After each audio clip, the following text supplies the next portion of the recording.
కాళేశ్వరంలో జరిగితే, మేడిగడ్డ జరిగితే ఎన్డీఎస్ఏ వస్తుంది, ఆగమేఘాల మీద కేంద్ర సంస్థలన్నీ ఉరికొస్తాయి. మరి ఇక్కడ ఎందుకు రావట్లేదండి? ఇది కాంగ్రెసు పైన ఉన్న వాళ్ళు, ఢిల్లీలో ఉండే బీజేపీ ప్రభుత్వం కుమ్మక్కని మేము అనుకోవడానికి వీల్లేదా?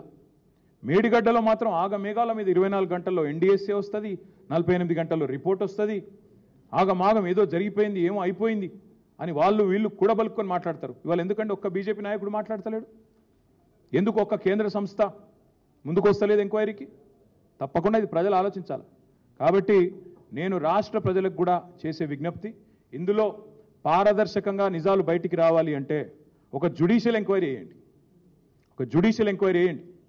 సిట్టింగ్ జడ్జితోనే వేయండి, లేదా రిటైర్డ్ జడ్జితోనే వేయండి. ఎవరి తప్పేందో అప్పటిదాకా ఆ సంస్థను బ్లాక్ లిస్ట్లో పెట్టండి. ఏ సంస్థ అయితే నిర్మాణ పనులు చేస్తుందో మీకు చిత్తశుద్ధి ఉంటే ఉప ముఖ్యమంత్రి గారు ఈరోజు సంఘటనా స్థలంలోనే ప్రకటించాలని నేను డిమాండ్ చేస్తా ఉన్నా. బాధ్యులను సస్పెండ్ చేయండి.